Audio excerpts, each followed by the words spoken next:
우리가 지난 여름이 되기 전에 한 봄쯤에 하나님의 작정과 또 섭리와 예정이 작정 안에 들어가 있죠. 작정과 섭리와 창조, 하나님의 사역하시는 일에 대해서 한번 설교를 들은 적이 있어요. 제가 설교할 때 그것을 설교를 했는데 그것을 지금 잘 생각해 보시면서 복습한다라고 생각을 하시고 다시 한번 정리를 한번 해보시기 바랍니다. 하나님께서는 지금도 일을 하고 계신다라고 말씀을 드렸어요. 지금도 일을 하고 계시죠. 하나님께서 하시는 일이 세 가지로 살펴볼 수가 있는데, 하나님께서 계획을 하시고 그것을 계획한 것을 실행에 옮기시고 또 그 실행에 옮기시는 일들이 잘 진행될 수 있도록 관여하시는 일을 하나님께서는 지금도 하고 계신다라고 하는 거죠. 그래서 지난번에 살펴본 바와 같이 하나님께서 계획하시는 것을 작정이라고 하고 그것을 실행하시는 것을 창조라고 하고 그것을 간섭하셔서 지금도 끊임없이 역사하여 주시는 것을 섭리라고 한다는 거죠. 그것이 하나님께서 하고 계시는 일이세요. 그 중에서도 우리가 작정이라고 하는 것을 보았을 때, 작정이라고 하는 것은 이 하나님께서 창조하신 모든 우주 세계 만물, 모든 피조물에 대한 하나님의 계획을 작정이라고 일컫는 것이고, 그 중에서 도덕적 피조물, 천사와 사람에 대한 계획을 예정이라고 우리는 이야기를 하는 것이죠. 그렇게 한다라고 지난번에 말씀을 드렸어요. 기억나시죠? 이거는 이제 계속해서 우리 교회 안에서 신앙생활을 하시면 끊임없이 계속 강조하고 얘기가 되어질 것이기 때문에 계속 들으면서 정립을 해나가시면 돼요. 그래서 천사와 사람에 대한 것을 예정이라고 이야기하는데, 그 중에서도 인간의 구원, 영원한 생명에 대한 작정에 성경은 굉장히 주의를 기울이고 있다라고 우리는 볼 수가 있죠. 그리고 인간의 구원에 대한 하나님의 영원하신 그 계획, 그 예정하심에 대해서 성경은 오늘 본문을 보더라도 계속 얘기를 하고 있다는 거죠. 그래서 오늘은 이 예정에 대해서 살펴보려고 하는데, 이 예정만큼이나 이해하기 힘들고 당혹스러운 교리가 없을 거예요. 왜냐하면 약간은 이해하기 힘들고 그런 부분들이 있기 때문에, 또한 우리가 기존에 가지고 있었던 어떤 다른 개념들과 약간 비슷한 면들이, 다른 개념들과 비슷한 부분이 있기 때문에 이해하기 힘들고 좀 당혹스럽게 하고 하는 그런 부분들이 있다는 거죠. 그래서 그 예정에 대한 교리를 잘못 이해하게 되면 하나님이 약간 폭군처럼 보이고 혹은 압제자처럼 보인다거나, 아니면 하나님께서 만들어 놓은 인형 그 안에 있는 우리가 꼭두각시 인형은 아닌가라고 하는 생각이 들 수도 있다는 거예요. 그걸 예정을 잘못 이해하게 된다면.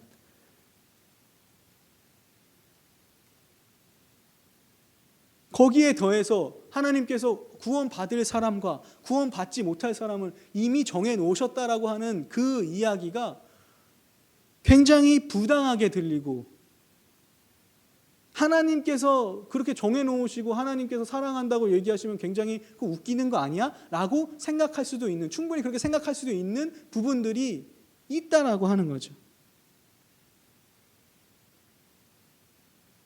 그렇기 때문에 이 예정론에 대해서 우리가 잘못 이해하게 된다면 굉장히 하나님의 그 모든 역사하심과 하나님의 계획하심과 하나님의 작정하심을 굉장히 우스운 것으로 이해하게 되고, 이거는 있을 수 없는 일이야 라고 이해하게 되기도 한다는 거죠. 예정론이 의미하는 가장 기본적인 것은 천국이든 지옥이든 인간의 궁극적인 목적지가 우리가 그곳에 가기도 전에 이미, 심지어 우리가 태어나기도 전에 이미 그것이 결정되어 있다라고 하는 것이 요지죠. 그렇기 때문에 사람들은 이 교리에 대해서 굉장히 당황스럽게, 이 교리를 들으면 굉장히 당황스러워하거나, 아니면 우리같이 이 동양 문화권에 있는 사람들은 운명론이나 아니면 팔자라고 하는 게 있잖아요. 우리 동양 문화권에는 그것처럼 그냥 내 팔자련이 하고 살라는 거구나 뭐 이 정도로 이해하고 오해를 하게 된다는 거죠. 그러나 이 교리를 제대로 알게 된다면 정말로 이것이 우리 가운데 은혜로운 교리구나. 하나님께서 우리를 이렇게 생각하여 주시는, 이렇게 사랑하여 주시는구나 라고 하는 것을 알 수밖에 없는 것이라는 거죠.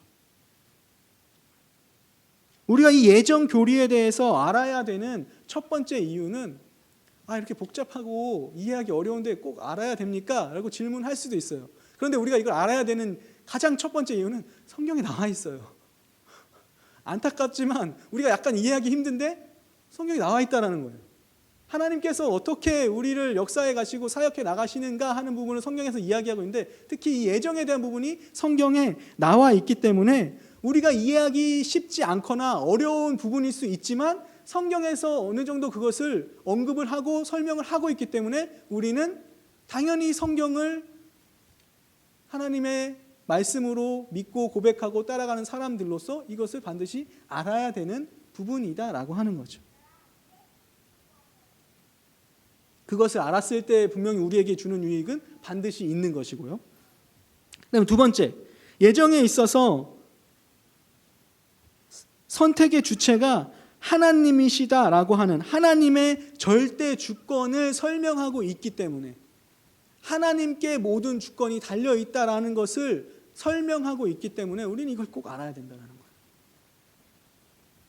우리가 어떤 인간의 어떤 자질이나 능력이나 우리에게 어떤 능력이 있어서, 어떤 그럴 만한 가치가 있어서, 나한테 구원받을 만한 어떤 그러한 조금이라도 그런 것들이 있어서 내가 구원을 받은 것이 아니라 오로지 하나님께서 하나님의 절대적인 주권 안에 어떤 사람은 택하시고 어떤 사람은 유기하신다라고 하는 것을 통해서 하나님의 절대 주권을 밝히 알려주고 있는 교리이기 때문에 우리는 이 예정 교리를 반드시 알고 넘어가야 된다는 거예요. 계속 얘기하지만 이해하기 쉬운 교리는 아니에요. 그렇지만 알고 넘어가야 된다는 거예요. 특별히 우리 장로교회에 속해 있는 우리 운곡교회에서 계속해서 신앙생활 하시려면 계속 우리가 이것이 계속 가르쳐질 것이고 계속 이야기될 것이고, 그렇기 때문에 이것을 계속 들으시면서 조금씩, 지금 당장은 이해가 안 되더라도 듣고 들으면서 조금씩 계속 이해하시면서 넘어가야 되는 필요가 있다라고 하는 거죠. 흔히 우리가 알고 있는 운명론이나 팔자나 숙명이나 이런 것들이 예정과 다른 것은, 팔자는 자기의 상관없이, 자기 의도한 상관없이 그냥 상관없이 그냥 흘러가는 그런 거죠. 그냥 이게 다 정해진 거고 그냥 그렇게 가는 거야. 그런데 이것과 달리 예정은 사람들의 자유로운 행동을 제어하지 않으면서 자유롭게 예정되어 있다는 거예요. 그러니까 그것을 무시하지 않으면서 예정되어져 있다라고 하는 거예요. 그러니까 운명이나 숙명이나 팔자 같은 것들은 내 의지는 없는 거죠. 그냥 끌려가는 거예요, 거기에. 그렇지만 예정이라고 하는 것은 나의 자유로운 의지는 하나님께서 억압하지 않으신다는 거예요. 무시하지 않으신다는 거예요. 심지어 내가 죄를 짓는 것까지도 허용하시면서까지 이끌어 가신다라고 하는 그 차이점이 있는 거죠. 그런 부분에 있어서 숙명이나 운명과는 예정이 분명히 다르다라고 하는 것을 우리는 인식을 해야 되는 거예요. 그냥 예정이 그냥 운명 같은 거야 라고 생각하면 안 된다는 거예요. 그래서 웨스트민스터 신앙고백서에서는 하나님의 영원한 작정을 제가 적어놨죠. 설교 원고에. 그렇게 얘기하고 있어요. 하나님께서는 영원 전부터 장차될 모든 일들을 작정하셨는데, 계획하셨다라는 거예요. 작정하셨는데 이는 그의 뜻에 가장 지혜롭고 거룩한 계획대로 하신 것이며 자유로이 또는 변동 없이 하신 것이다. 그러나 그가 죄를 내지는 않으셨으며, 하나님의 죄를 허용하셨다라고 하신 것이지 하나님이 죄를 조성하신 분이 아니시라는 거예요. 하나님께서 죄를 만드셨네라고 할 수 없다는 거예요. 죄를 내지는 않으셨으며 피조물들, 사람들이죠, 우리를 말하는 거죠. 의 의지를 억압하지 않으셨다는 거예요. 자연 법칙의 자유나 우연성을 빼앗지 않으시고 도리어 성립시키신다. 하나님의 창조 질서에 맞게 이끌어 가신다라고 하는 거죠. 그러면서도 그 안에 하나님이 섭리하시고 계시다라고 하는 것을 웨스트민스터 신앙 고백서에서는 설명을 하고 있다는 거예요. 여기서 우리의 의지를 억압하지 않으신다라고 하는 것은 강압적으로 마치 인형극을 하는 것처럼 사람의 의지와는 상관없이 막 이렇게 로봇을 조정하는 것처럼 그렇게 이끌어 가시지 않는다라고 하는 거예요. 자유롭게 우리의 자유를 무시하지 않고 자유롭게 그것을 인정하시고 놔두신다라고 하는 거죠. 그래서 하나님께서는 우리 인간의 자유를 허락하시면서도 모든 사람들이 행하게 될 일을 예정하셨다라고 하는 거예요. 이런 부분들이 이제 우리가 이 예정론을 아니 어떻게 우리 자유로우면서 하나님께서 그것을 예정하셨는가 하는 부분들이 좀 약간은 이해하기 어려운 부분이, 그러나 그렇지만 그렇게 하나님께서 이끌어 가시는, 이렇게 역사에 나가시는 것이 어떻게 보면 하나님께서 우리를 역사에 나가시는 어떤 신비의 한 부분이다라고 하는 거예요. 신비주의를 얘기하는 것이 아니에요. 하나님께서 이끌어 가시는 어떤 감춘 신비로운 어떤 그런 일들 중에 하나다라고 하는 거죠. 그런 부분에 있어서 운명과 구분된다라는 거예요. 근데 이런 부분들이 우리가 이해하기가 쉽지 않기 때문에 계속해서 여기에 대한 의문들이 생기게 된다는 거죠. 이런 것들에 의해서 이런 예정에 하나님께서 자유를 억압하지 않으면서 우리를 예정하셨다라고 하는 것에 대해서 조금이라도 이해를 돕기 위해서 제가 한 가지 예를 들어볼게요. 우리가 이제 우리 자신한테 이제 질문을 할 수가 있는 거죠. 나는 어떻게 해서 예수를 믿게 되었는가라고 하는 질문을 우리가 해볼 수 있을 거예요. 나는 어떻게 예수를 믿게 됐지? 근데 우리가 돌이켜 보면 우리는 모두가 자발적으로 하나님 앞에 나온 거죠. 자발적으로 예수님을 믿기 시작했습니다. 누가 강제로 끌어다가 너 예배당 나와야 돼 하고서 이렇게 강제로 집어넣은 게 아니죠. 어찌 됐든 내가 예배당에 나와서 예배를 하고 있다는 것은 내가 나의 의지로 내가 나왔다라고 하는 거예요. 물론 누군가의 전도를 통해서 누가 전하는 어떤 복음의 말씀을 통해서 내가 나왔다라고 할지라도 모두가 스스로의 의지의 결단에 의해서 나온 거잖아요. 내가 결정해서 나온 거잖아요. 그렇게 해서 내가 이곳에 나와 있다는 거예요. 나의 의지를 통해서 나와 있다는 거죠. 그럼에도 불구하고 우리는 내가 잘나서 내가 잘 결정했으니까 나는 내가 내 스스로 예수님을 믿었어 라고 말할 수 있는 사람은 아무도 없죠. 아무도 없다는 거예요. 우리의 구원은 하나님의 능력으로 인해서 하나님께서 이끌어 주심에 의해서 내가 하나님에 나왔다라고 하는 것을 우리 모두가 고백하는 것이다라고 하는 거죠. 다른 사람들의 간절한 기도에 의해서 나왔다 할지라도 그것이 결국에는 하나님의 자비하신 응답으로 인하여서 내가 나오게 됐다라는 거죠. 내가 나의 자유로운 마음을 가지고 내 의지를 가지고 하나님 앞에 나오게 되었지만 결국에는 그 모든 것들을 움직여 나가시는 분이 하나님이셨다라고 하는 것은 우리 모두가 고백하는 부분이다라고 하는 거예요. 그러니까 우리의 자유로운 행동 저 너머에 궁극적으로는 하나님께서 역사하고 계신다라고 하는 그 진리의 말씀이 있다는 거죠. 우리가 자유롭게 행동하지만 그것을 하나님께서는 무시하지 않으시지만 또한 하나님께서는 하나님의 궁극적인 일들을 통하여서 궁극적인 열사하심을 통하여서 우리를 그렇게 해주신다는 거죠. 우리가 기도할 때에도 같은 거죠. 하나님께서 모든 것을 예정하셨으니 우리는 아무것도 안 해도 되겠네 라고 얘기하는 것이 아니라 나의 친구나 가족이나 우리 주위 사람들을 위해서 구원을 위해 날마다 예수 믿게 해주세요. 날마다 기도합니다. 그들의 회심과 중생을 위해서 매일매일 기도합니다. 그러나 우리는 그들이 자발적으로 나와야 한다는 것을 당연하게 생각하고 있는 거죠. 왜냐하면 억지로 나오는 것은 안 나오는 것보다 나은 게 없으니까요. 그렇죠? 억지로 나와서 여기 억지로 나오려면 뭐하러 나와 있습니까? 그럼에도 불구하고 그들이 기꺼이 하나님 앞에 나아가게 해달라고 우리는 기도를 하게 되는 거죠.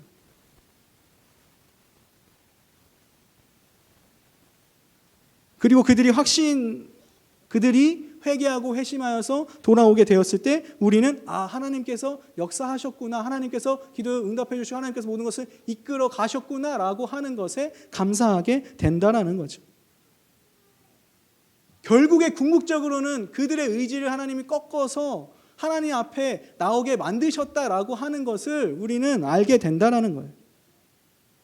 그러면서도 하나님께서는 강압적으로 하신 것이 아니라 그들이 하나님의 강압적으로 나온 것이 아니다라고 하는 것, 하나님의 역사를 통해서 그들이 나왔다라고 하는 그 사실이 하나님의 예정을 바라볼 때 너무나 우리가 놀라운 것이고 감사하게 된다라고 하는 거죠. 그것이 우리가 바라보는 예정에 있는 부분이라는 거예요. 우리가 자유롭게 우리의 행동을 하지만 하나님께서 이끌어 가신다라고 하는 그 부분.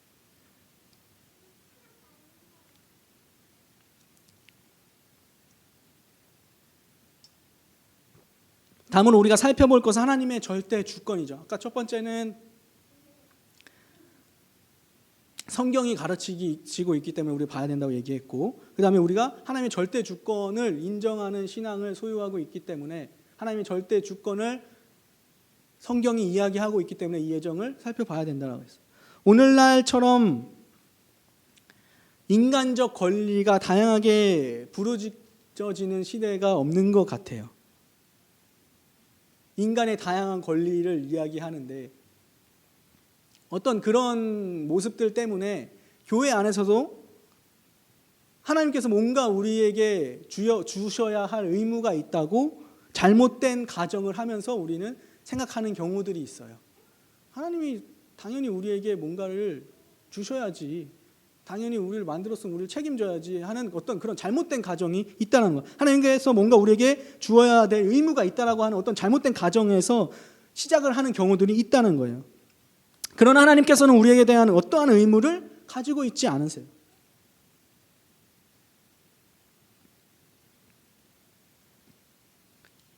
이거 쉽게 얘기하면 하나님께서 우리가 영원한 죽음으로 떨어지게 그냥 내버려 두셔도 우리는 아무런 할 말이 없다는 거예요. 하나님께. 어떠한 책임이나 잘못이 하나님께 있어요. 왜 이렇게 그냥 놔두십니까? 라고 할 수 있는 부분이 없다는 거예요. 그냥 내두셔도 그냥 할 말이 없다는 거예요.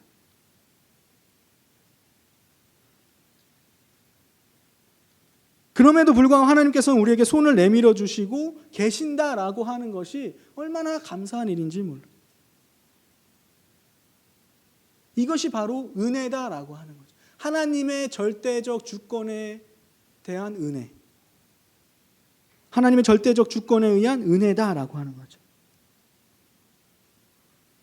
그래서 하나님이 은혜로워야 할 의무가 없다라고 우리가 얘기할 때, 하나님은 그럴 의무가 없습니다라고 이야기할 때에 하나님의 절대적 주권적 은혜를 말하게 된다라고 하는 거죠. 그렇게 될 때에만 하나님의 절대적 주권이 나타나게 된다라는 거죠.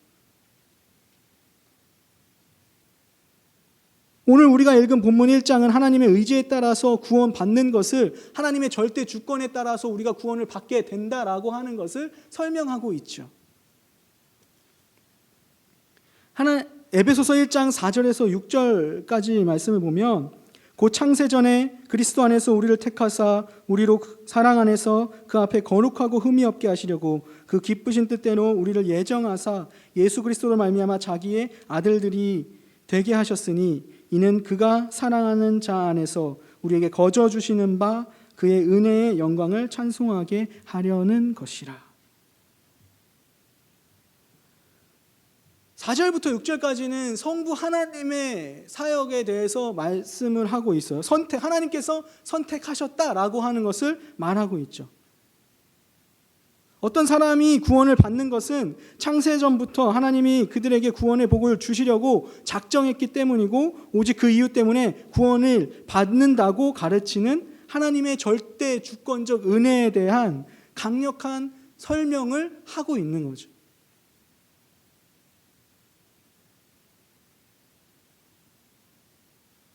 어떤 사람들은 우리의 구원이 이 하나님의 선택에 의해서 우리가 구원받았다, 하나님의 절대 주권에 의해서 구원받았다라고 하는 것을 무시하는 사람들도 있어요.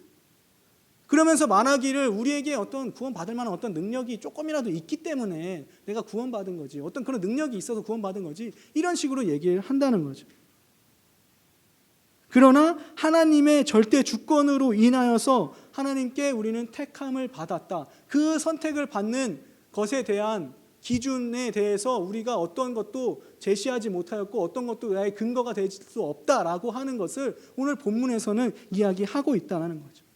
그 선택의 근거는 하나님께 있다는 것을 설명하고 있는 거예요.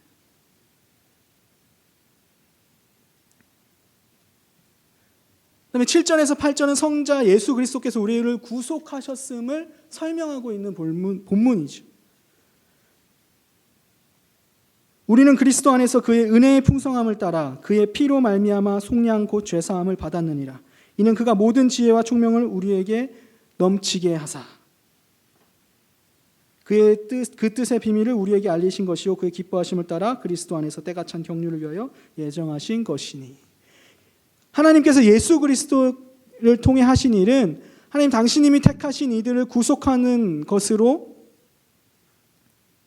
역시 구속하시는 것으로서 어떤 인간의 공로와는 상관없이 그의 주권적 은혜에서 나온 것이다라고 하는 거죠. 예수 그리스도께서 우리를 구속하신 것이, 우리를 구원하여 주신 것이 어떤 인간의 어떤 의지나 그런 능력에 따라서 하신 것이 아니라 하나님께서 우리를 선택하신 그 절대적 주권의 은혜와 마찬가지로 하나님의 절대적 주권적 은혜에 따라서, 하나님의 주권의 은혜에 따라서 나오신 그런 일들이다라고 하는 거죠. 여기서 속량이라고 하는 이 단어, 속량이라고 하는 이 단어는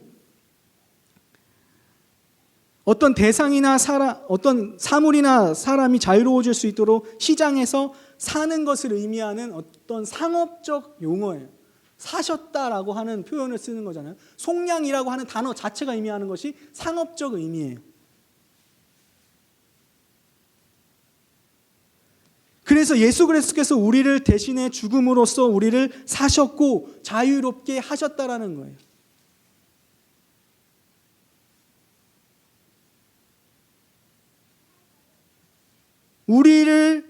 우리가 우리 스스로의 죄와 세상의 속박에서 자유롭게 할 수 없는 노예의 상태로 표현을 하고 있는 거죠. 그런 노예의 상태에 있는 우리 스스로가 해방될 수 없고 우리 스스로가 자유로워질 수 없지만 예수 그리스도께서의 그 속죄하심을, 속량하심을 통하여서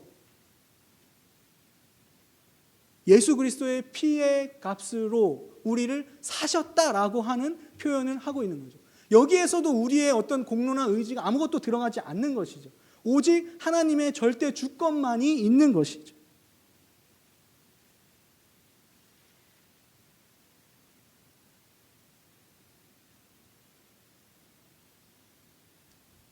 그래서 그런 노예와 같은 신분에 있는 우리를 사시기 위해서 예수 그리스도께서 구속자로 그 시장에 찾아오셨고 예수 그리스도의 피값으로 우리를 사신 거다라고 하는 것을 설명하고 있는 거예요.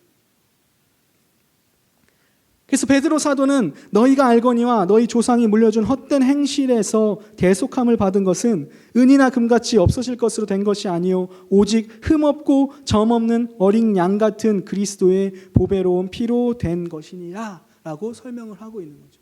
오직 예수 그리스도의 피값으로 주고 사셨다라고 하는 것을 이야기하고 있는 거예요. 절대적인 하나님의 주권이 여기에 그 주권적 은혜가 있음을 설명하고 있는 거죠. 자, 에베소서 11장 이제 11절에서 14절을 보면 모든 일을 그의 뜻의 결정대로 일하시는 이의 계획을 따라 우리가 예정을 입어 그 안에서 기업이 되었으니 이는 우리가 그리스도 안에서 전부터 바라던 그의 영광의 찬송이 되게 하려 하심이라. 그 안에서 너희도 진리의 말씀 곧 너희의 구원의 복음을 듣고 그 안에서 또한 믿어 약속의 성령으로 인치심을 받았으니 이는 우리 기업의 보증이 되사 그 얻으신 것을 속량하시고 그의 영광을 찬송하게 하려 하심이라. 이제 11절부터 14절에 대해서는 성령의 사역에 대해서 이야기를 하고 있는 거예요. 성령의 유효한 부르심에 대한 설명을 하고 있는 거죠. 구원에 있어서 하나님의 주권적 은혜에 대한 세 번째 표현이 성부 하나님이 계획하시고 성자 하나님이 이루신 그 구원을 개인에게 적용하시는 성령의 사역이다라고 하는 거죠. 하나님의 영, 성령께서는 성경 말씀의 선포를 통해서 그가 구원을 위해 전에 택정하시고 예수님의 죽음으로 속죄하신 이들을 믿음으로 부르시는 일을 하신다라고 하는 거죠. 그 부르시는 일도 하나님께서 하신다라고 하는 거예요. 그러니까 우리의 구원에 있어서 우리가 하는 모든 일에 있어서 우리의 의지나 우리의 능력이 들어간 부분이 하나도 없다라고 하는 것을 설명하고 있는 거죠. 구원은 삼위일체 하나님의 절대 주권, 성부 하나님의 선택과 그리스도의 죽음, 성령님의 부르심의 효력이라는 이 세 가지의 은혜의 행위 없이는 이루어질 수가 없다라는 거예요. 하나님의 절대 주권이 아니고서는 그런 구원의 일들이 절대로 이루어질 수 없다라는 것을 말하고 있는 거죠.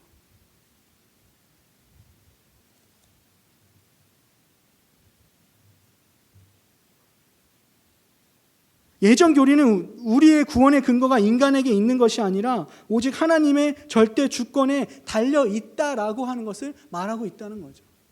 절대 주권, 하나님의 절대 주권 안에서 모든 것들을 이끌어 가신다라고 하는 거죠. 계획하신 것에서부터 시작해서 선택하시고 계획하신 것부터 시작해서 구속하시는 그 행위, 또 그 택하신 사람들을 십자가에 달려 예수 그리스도의 십자가의 그 보혈의 능력으로 택하신 사람들을 구원하신 그 일, 구속하신 그 일을 하시고서 그 사람들을 부르시는 일까지도 모두가 다 처음부터 끝까지 다 하나님의 주권적 은혜다라고 하는 것을 설명하는 거죠.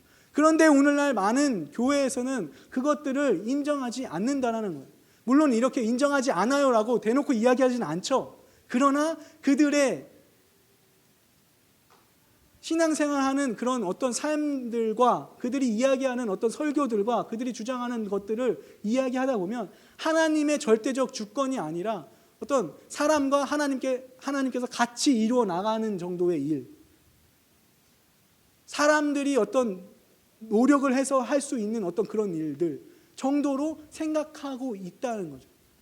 그러니까 하나님의 절대적 주권의 은혜에 대한 부분이 많이 감소되거나 없어지는 결과들이 나타나게 된다는 거예요.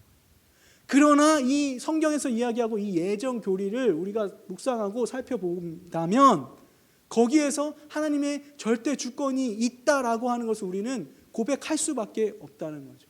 우리가 우리 스스로 모든 일들을 해나가고 있지만 우리가 해나가고 기도하면서 그것들이 하나님 뜻대로 이루어져 나가도록 기도하면서 우리가 스스로 행동해 나가지만 그 궁극적인 그 너머에는 하나님의 모든 인도하심과 이끌어 가심이 분명히 작용하고 있다라고 하는 하나님 절대 주권의 은혜가 반드시 있다는 것을 우리는 성경을 통해서 살펴본다는 거예요.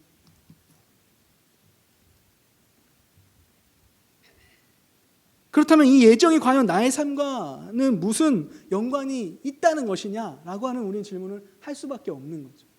복잡하고 어렵기 때문에 이건 어려운데요. 그러니까 내가 구원 받았다고요, 안 받았다고요? 그건 얘기해 주세요. 이렇게 얘기할 수 있지만 그게 아니라 분명히 이것이 우리에게 주는 우리의 무슨 상관이 있는지 얘기해 주는 바가 반드시 있다라고 하는 거죠.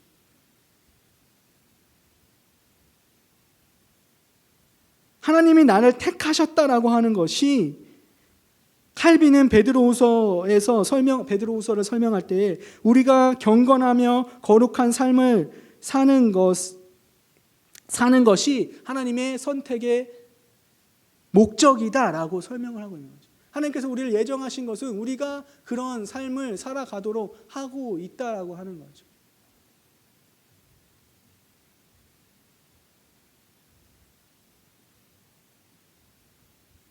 그리스도인들이 그리스도인답게 살아가게 하는 원동력이 되고 있다는 거죠.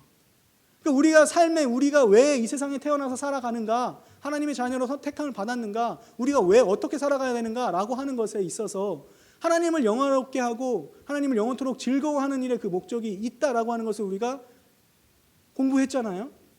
결국에는 우리가 하나님께서 예정하신 것이 우리에게 어떤 유익을 끼치느냐, 우리가 그리스도인들이 그리스도인다운 삶을 살아가게 하는 원동력으로서 작용하게 된다는 거예요.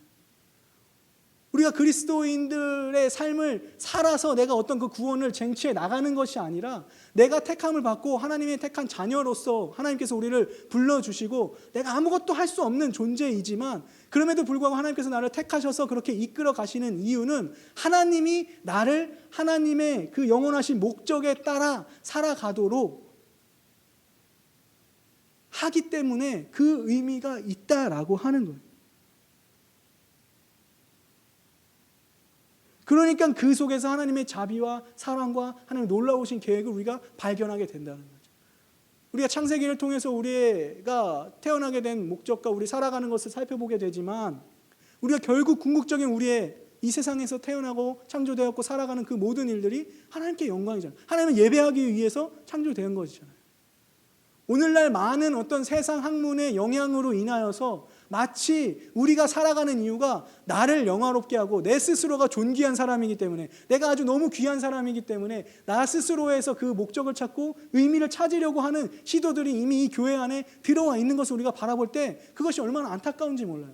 그러나 우리가 살아가는 이유는 나 때문에 살아가는 것이 아니라 결국은 하나님께 영광을 돌리도록 만들어지고 창조되어졌는데, 그것을 그렇게 살아갈 수 있도록 하는 것이 예정을 통해서 우리가 바라볼 수 있는 것이고, 그 예정은 그렇게 할 수 있는 유일하신 방법이 하나님께서 하나님의 절대적인 주권 은혜 속에서 우리를 그렇게 만들어 가고 있다고 하는 것을, 아무것도 할 수 없어서 우리가 그렇게 못하지만 하나님께서 그렇게 우리를 이끌어 가신다라고 하는 것을 확실하게 보여주심으로써 우리가 거기에 은혜를 얻고 우리가 그런 삶을 살아갈 수 있도록 해주신다라고 하는 거죠. 거기에 은혜가 있다라고 하는 거죠.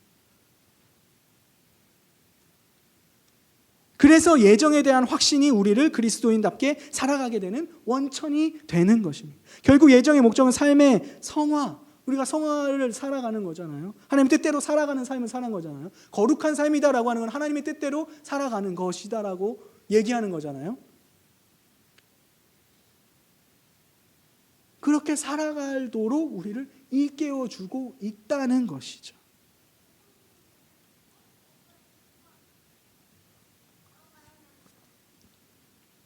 보통 일반적인 사람들은 현재가 미래를 결정짓는 것으로 생각합니다.